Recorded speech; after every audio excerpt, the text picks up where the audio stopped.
Okay, so we're back to our second video.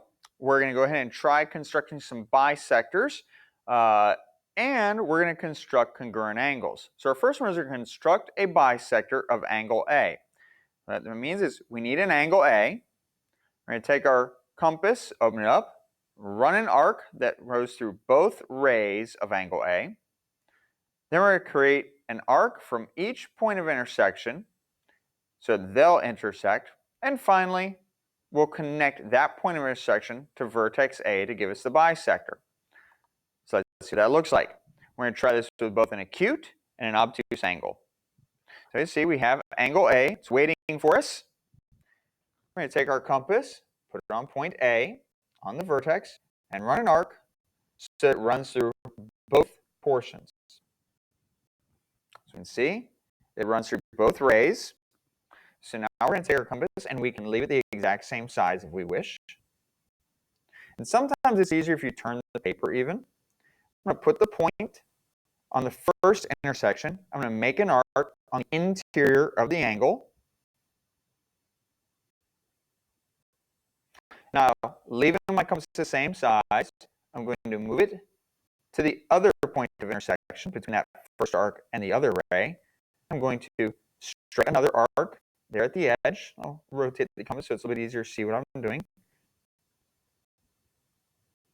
So I've created a point of intersection for those two arcs. And set my compass to this side. Now I'm going to take my straight edge and align it with vertex A, which obviously has to be part of the bisector since I'm bisecting it through the vertex. And align it. We'll come in a little bit closer so we can see a little bit better. Okay.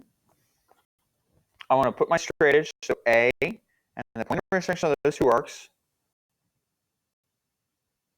are set on the straight edge. I'm just going to, let's get this right, run right through that point. And I went a little high, it appears, a little high, a little hard to line these up sometimes.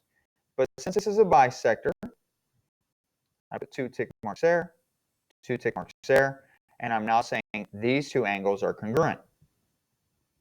So let's go ahead and try it for an obtuse angle. The method is still the same. I take my compass, open it up to some distance. It doesn't need to be large, but I don't want too small. I take the point and put the compass point on B. I'm going to draw my arc so it goes through both rays. Sometimes, I've said before, what can be easier to do is I'm applying some pressure really to the point. I can lay the pencil on here so it's not that difficult and lean it to the right. Since I'm leaning to the right, I can drag the paper to the left.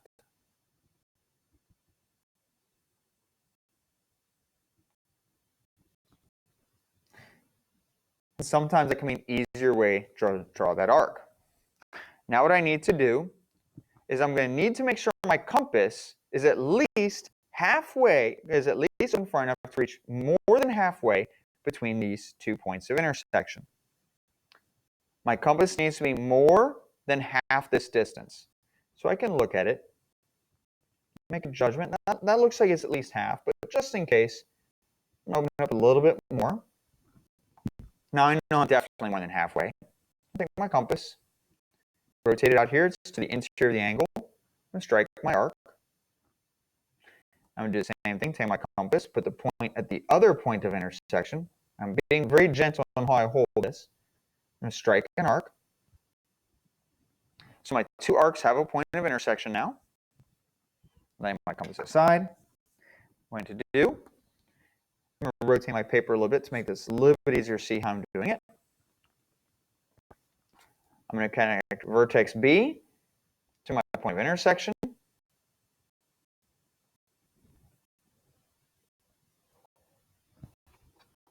And what we've done, we now have our angle has been bisected. Since I used 2 marks on the previous one, on this one I'm going to use 3. So I know these angles are congruent. They have the same measure.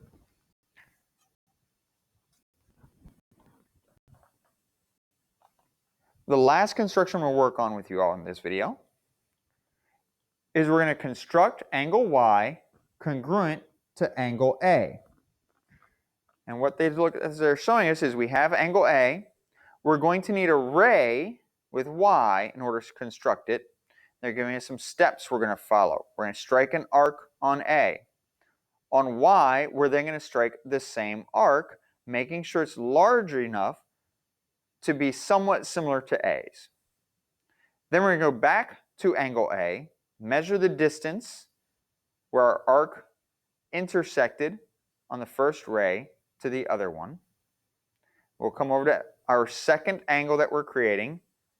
We'll make sure we do that same measure, that same distance, and create a point of intersection. And then we can draw a second ray to make our congruent angle.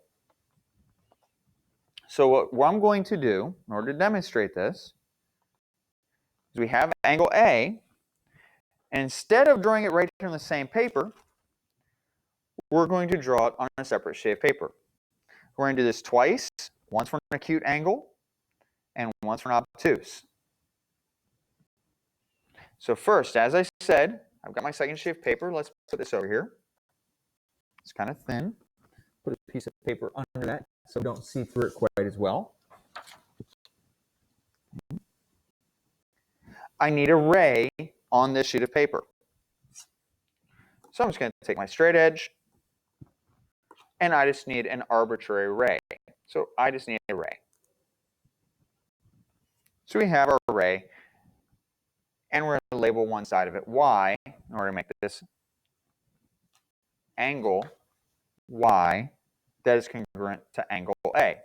So first thing we did, we took our compass, we opened it up, and we struck an arc using A through both lines. Through both rays, I apologize, through both rays. So now we're going to go over to our ray. We have point Y, I'll put the compass here, and we're going to strike a similar arc, making sure it's long enough to intersect where that second angle is going to be. We don't know exactly where it's going to be, so I just made it very large in order to make sure it'll be large enough. Now we come back to our first angle. Now all we have to do is measure how far is it from this point of intersection to the other point of intersection. What we find out is put our point, compress our compass, and it appears that we have now found out how far apart those 2 points are. So we bring in our second sheet of paper again now, placing it at that point of intersection that we had from before. We now draw another arc, intersecting our first arc, and here's what we know. In our original angle, this distance and this distance is the same as this distance. From here to here is the same distance as here to here. And if you remember from our perpendicular bisectors, we had that when certain things happen, we maintain certain distances. So the other thing I know is the distance from here to here is the same as the distance from here to any point on this line, but specifically here, well, these are all those same distances. So we're going to draw our point of intersection, and I'm going to rotate the paper so it's a bit easier to do it.